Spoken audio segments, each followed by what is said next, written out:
अस्सलामुअलैकुम स्टूडेंट्स, कैसे हैं आप सब। आई होप आप सब खैरियत से होंगे। आज हमने मेट्रिक क्लास की केमिस्ट्री का चैप्टर नंबर 5 स्टार्ट करना है, एनवायरमेंटल केमिस्ट्री।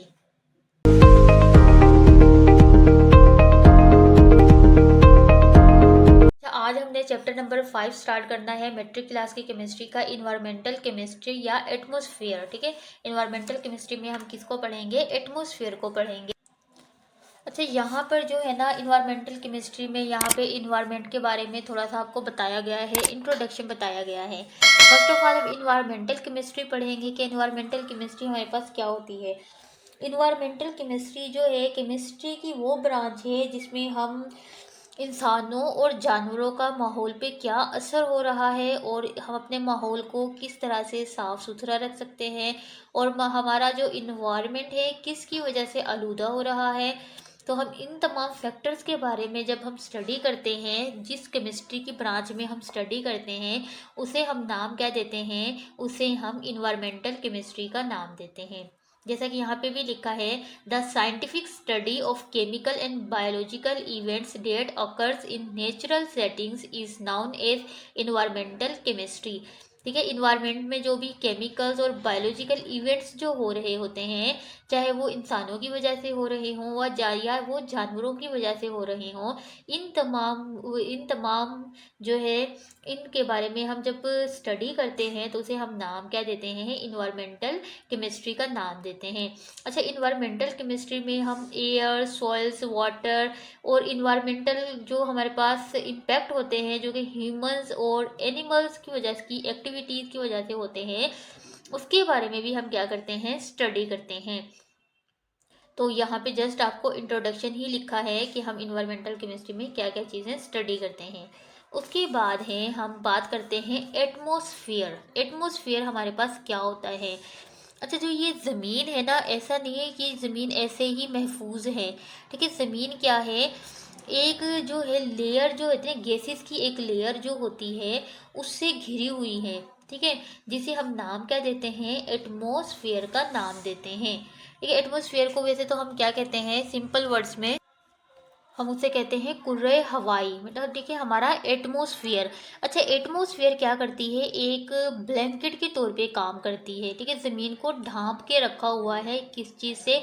जो सूरज की अल्ट्रा वायलेट रेज होती है ना, जो कि ख़तरनाक होती हैं, उनसे क्या किया हुआ है? ज़मीन को प्रोटेक्ट किया हुआ है, उसने ज़मीन को बचा के रखा हुआ है। अगर हमारे पास एटमॉस्फेयर ना हो, ठीक है, ये लेयर ना हो, तो हम जो ज़मीन पे रह रहे हैं हम ऐसे नहीं रह सकते, क्योंकि जो सूरज से अल्ट्रावायलेट रेज आती है ना, एटमॉस्फेयर क्या करता है?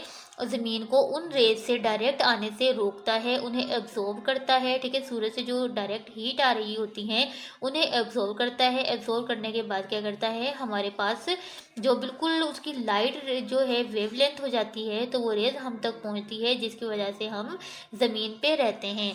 अच्छा, ये जो लेयर है ना एटमॉस्फेयर, जिसे हम एटमॉस्फेयर कह रहे हैं, ये जो लेयर है, ये लेयर हम आसमां, ये मतलब थोड़ा जब हम ऊंचाई पर जाते हैं ना, तो ये एक ऊंची सी जगह पे की एक लेयर है।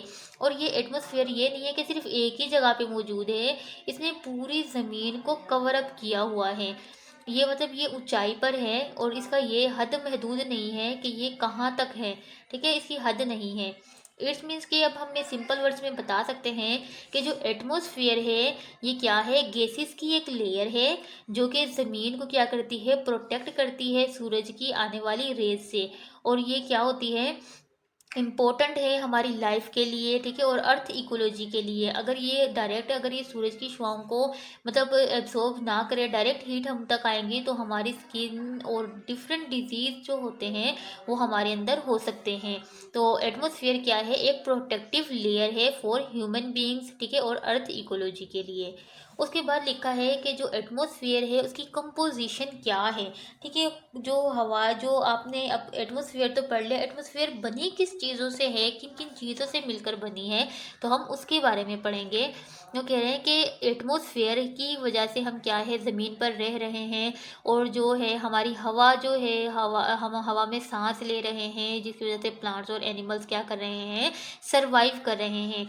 अच्छा, ये जो एटमॉस्फेयर की जो लेयर है ना, इसमें डिफरेंट गैसेस जो हैं, डिफरेंट गैसेस का हमने पढ़ा है कि डिफरेंट गैसेस का जो है एक कम्बिनेशन है। तो इसमें कौन कौन सी गैसेस हैं और कितनी अमाउंट में है, कितनी परसेंटेज में है, तो हम यहाँ पर उसकी कंपोजिशन बताएंगे। देखिए, जो एटमॉस्फेयर होती है ना, उसमें क्या होती है, डिफरेंट गैसेस होती हैं, जैसा कि नाइट्रोजन, ऑक्सीजन है, ऑर्गन है, और कार्बन डाइऑक्साइड है, ठीक है, और कुछ वाटर वेपर्स भी हैं, और डिफरेंट गैसेस भी हैं, ठीक है। लेकिन ज़्यादा जो गैस है आपके पास नाइट्रोजन, ठीक है, एटमॉस्फेयर की जो फर्स्ट में है नाइट्रोजन गैस, जो कितनी होती है 78.09%, ठीक है। उसके बाद ऑक्सीजन है 20.95% होती है एटमॉस्फेयर में ऑक्सीजन। उसके बाद कुछ अमाउंट जो होती है आर्गोन की होती है, जो कि 0.93% होती है, और कार्बन डाइऑक्साइड होती है जो कि 0.003% होती है, और वाटर वेपर्स भी होते हैं, और डिफरेंट गैसेस भी होती हैं। अच्छा, और जो दूसरी गैसेस होती हैं जो कि बहुत स्मॉल अमाउंट में होती हैं, उसमें हीलियम है, नाइट्रोजन, इसमें हीलियम है, हाइड्रोजन है, ठीक है, ये भी क्या है एटमॉस्फेयर का एक इम्पोर्टेंट पार्ट है। उसके बाद कह रहे हैं कि कुछ जो है आपके पास कुछ पार्टी जो सॉलिड पार्टिकुलेट होते हैं, जैसा कि एश है, ठीक है, राख जिसे हम कहते हैं, डस्ट है, और वुल्केनिक एश है, ठीक है, ये भी क्या होती हैं हमारे एटमॉस्फेयर का एक स्मॉल पार्ट है, जो कि हमें क्लाउड और फोग में क्या करते हैं बनाने में रोल प्ले करते हैं, ठीक है, ये तमाम चीज़ें एटमॉस्फेयर की। उसके बाद इन्होंने देखे एटमॉस्फेयर की कंपोजिशन को एक पाई ग्राफ से भी शो किया हुआ है, ठीक है, आपको एक ग्राफ में बताया है।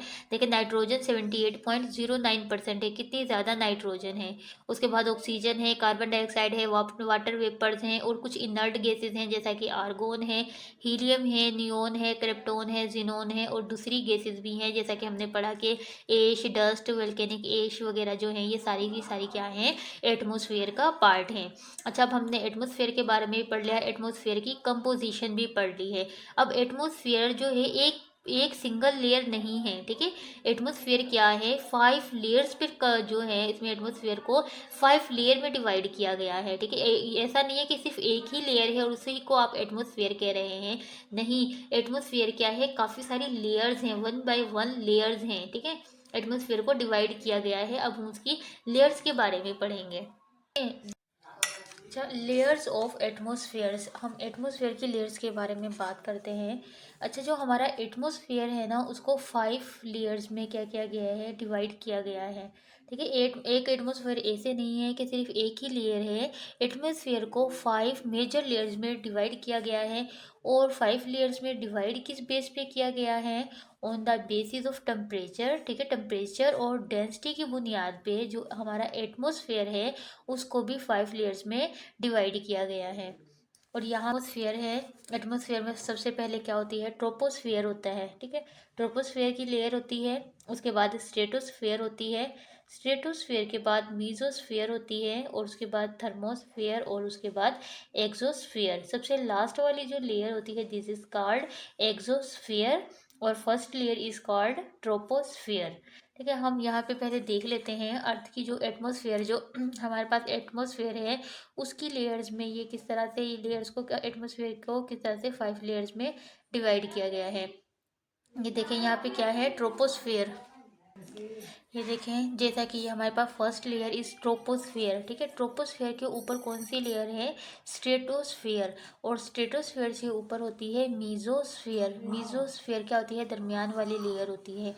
मीजोस्फेयर से ऊपर होती है थर्मोस्फेयर, एंड थर्मोस्फेयर से ऊपर exosphere. This is the last layer of the atmosphere, ठीक है। ये हम तमाम जो एटमोसफेयर की 5 हम लेयर्स हैं, इन 5 को हम डिस्कस नहीं करेंगे। यहाँ पे ओनली हम 2 लेयर्स को डिस्कस करेंगे। First is troposphere and second is stratosphere. अच्छा, ट्रोपोस्फियर क्या है, एटमॉस्फेयर की जो फर्स्ट लेयर होती है ना, दिस इज कॉल्ड ट्रोपोस्फियर। और ये अगर हम ज़मीन से देखें, इसकी एक्सटेंड कहाँ तक, ज़मीन से एक्सटेंड कहाँ तक होती है, अगर हम ज़मीन से 12 किलोमीटर अबव जाते हैं तो ये क्या होती है, ट्रोपोस्फियर की लेयर स्टार्ट हो जाती है। और इसकी एल्टीट्यूड की बात करते हैं तो ये कितनी है, 9 to 17 किलोमीटर। ठीक है, ये वो लेयर है जहाँ पर हम रहते हैं। और 80% जो एटमॉस्फेयर होता है ना, वो इस लेयर पे कंसिस्ट होता है, मतलब ट्रोपोस्फेयर पे कंसिस्ट होता है। और इस लेयर में क्या होता है, यहाँ पे देखें, इस लेयर में हवाई जहाज़ वगैरह क्या होते हैं, उड़ रहे होते हैं। तो this is the first layer of the atmosphere, जिसका नाम क्या है, स्ट्रेटोस्फियर। ये क्या है, ट्रोपोस्फियर के बाद होती है। ये भी ट्रोपोस्फियर से 12 किलोमीटर क्या होती है, 12 किलोमीटर अबव होती है। और इसकी अगर हाइट की बात करें या एल्टीट्यूड की बात करें, वो कितना होता है, 50 to 55 किलोमीटर। और ये कहते हैं, ये क्या कहते हैं, ट्रोपोस्फियर जो होती है, ट्रोपोस्फियर से ऊपर वाली लेयर होती है स्ट्रेटोस्फियर। ट्रोपोस्फियर की तरह, जिस तरह ट्रोपोस्फियर का जो वेदर होता है वो हमारी ह्यूमन लाइफ पे असरअंदाज होता है या इफ़ेक्ट करता है, तो ट्रोपोस्फियर क्या करती है, सॉरी, स्ट्रेटोस्फियर क्या करती है, ओजोन से हीट लेती है, अब्जॉर्ब करती है। और क्या करती है, अपने अंदर एब्जॉर्ब कर लेती है। एज अ रिजल्ट क्या होता है, जो get warms weather away you get from the earth. तो ज़मीन से क्या होता है, ज़मीन थोड़ी सी गर्म हो जाती है, क्योंकि ओजोन जो है वो सूरज की अल्ट्रावायलेट रेज को क्या करती है, अल्ट्रावायलेट रेज को ज़मीन तक पहुंचने से रोकती है। तो स्ट्रेटोस्फियर ओजोन से हीट लेते हैं। ठीक है, उसके बाद जो है स्ट्रेटोस्फियर में वाटर वेपर्स भी होते हैं, लेस अमाउंट में वाटर वेपर्स भी होते हैं और दूसरे सब्सटेंस भी होते हैं। स्ट्रेटोस्फियर में जो है बलून्स वगैरह जो है वो थोड़ा हाई तक जा सकते हैं स्ट्रेटोस्फियर में। उसके बाद हमें हमारी बुक में थोड़ा सा कंपैरिजन दिया गया है ट्रोपोस्फियर और स्ट्रेटोस्फियर, हम उसको भी पढ़ लेते हैं। अच्छा, हमारे बुक में ये थोड़ा सा जो है डिफरेंस दिया गया है, difference between troposphere and stratosphere. ये लॉन्ग क्वेश्चन में भी क्वेश्चन आता है और शॉर्ट क्वेश्चन में भी क्वेश्चन आता है। तो ये इंपॉर्टेंट क्वेश्चन है आपके पास कि आपने डिफरेंस बताना है ट्रोपोस्फियर में और अपने स्ट्रेटोस्फियर में क्या करना है, डिफरेंस बताना है। अच्छा, हमने पढ़ा था कि जो ट्रोपोस्फियर होती है एटमॉस्फेयर की सबसे लो लेयर होती है। उसके बाद स्ट्रेटोस्फियर क्या होती है, ट्रोपोस्फियर से अबव लेयर होती है। ठीक है, उसके बाद ये कह रहे हैं, अगर सी लेवल से देखा जाए, जो स्ट्रेटोस्फेयर है, जो ट्रोपोस्फेयर है, वो 11 किलोमीटर की हाइट पर है। और अगर स्ट्रेटोस्फेयर की बात करते हैं सी लेवल से, तो ये 50 किलोमीटर है। ठीक है, उसके बाद जो कह रहे हैं ट्रोपोस्फेयर जो होती है 80%, ठीक है, 80, हमने यहाँ पे 75 लिखा हुआ है, लेकिन हमने अभी पीछे पढ़ा है कि 80% जो होता है वो ट्रोपोस्फेयर व एटमोसफेयर क्या करता है, बेस करता है। और उसके बाद कह रहे हैं कि जो स्ट्रेटोस्फेयर होती है ना, ये एटमोसफियर में बहुत कम अमाउंट में मौजूद होती है। ओके, और 4 पॉइंट के पास जो स्ट्रेटोस्फेयर ट्रोपोस्फेयर होती है ना, इसमें जो आपके पास जो टेम्परेचर है वो क्या होता है, ग्रेजुअली कम होता जाता है, जैसे कि 15 से -56 तक पहुंच जाता है। और इसमें क्या होता है, स्ट्रेटोस्फेयर में अगर हम ऊपर जाते जाएंगे तो हमारे पास क्या होगा, टेम्परेचर इंक्रीज होगा ग्रेजुअली। उसके बाद कह रहे हैं कि जो ओजोन मौजूद है ट्रोपोस्फेयर में वो एक प्लूटेंट गैस है।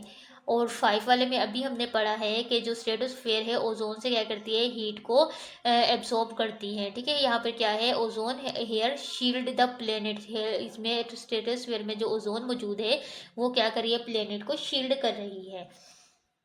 6 वाले पॉइंट में लिखा है, इसमें क्या होती है, एयर की मूवमेंट होती है। हमने पढ़ा कि अगर हमारे पास ट्रोपोस्फेयर का वेदर चेंज होगा तो क्या होगा, ह्यूमन लाइफ होती है उस पर इफ़ेक्ट होता है। और जो यहाँ पे क्या होती है, एयर की कोई मूवमेंट नहीं होती स्ट्रेटोस्फेयर में। उसके बाद है 7 वाले में कि जो प्लेन्स जो होते हैं वो क्या करते हैं, इस एयर जो हमारे पास ट्रोपोस्फेयर की जो लेयर होती है इसमें क्या कहते हैं, बआसानी उड़ सकते हैं। और इसमें क्या होते हैं, एयर प्लेन्स को परमिट नहीं होती, परमिशन नहीं होती इस लेयर में जाने की। उसके बाद कह रहे हैं कि जो ट्रोपोस्फेयर होते हैं उसमें नाइट्रोजन, ऑक्सीजन, कार्बन डाइऑक्साइड और वाटर वेपर्स होते हैं, essential gases in the sphere. ठीक है, और उसके बाद इसमें क्या है, इसमें ओनली हमारे पास लेस अमाउंट में वाटर वेपर्स होती हैं और कुछ गैसेस की क्वांटिटी होती है। अच्छा, ये हमारे पास एक जो है हमें एक डिफरेंस दिया गया था ट्रोपोस्फेयर में और स्ट्रेटोस्फेयर में। हमने इनका डिफरेंस भी पढ़ लिया है और हमने इनके बारे में डिटेल से भी पढ़ लिया है। ठीक है, आप कुछ पॉइंट उधर से भी बना सकते हैं जो हमने डिटेल में पढ़े हैं, कि ये जो है हमने जो डिटेल में पॉइंट पढ़े हैं उनसे भी 1-2 पॉइंट्स इसमें इंक्लूड कर सकते हैं। बिकॉज ये लॉन्ग क्वेश्चन में भी आता है और शॉर्ट क्वेश्चन में भी आता है, तो ये आपके पास इंपॉर्टेंट क्वेश्चन है। आई होप आपको ये वीडियो समझ आ गई होगी। अगर इससे रिलेटेड कोई भी क्वेश्चन है तो आप मुझे कमेंट्स बॉक्स में कमेंट करके पूछ सकते हैं। अगर आपको मेरी वीडियो अच्छी लगी है तो मेरी वीडियो को लाइक करें, और अगर मेरे चैनल पर न्यू हैं तो मेरे चैनल को सब्सक्राइब करें, ताकि आपको आने वाली हर नई वीडियो का नोटिफिकेशन मिल सके और इस वीडियो को ज़्यादा से ज़्यादा लोगों में शेयर करें।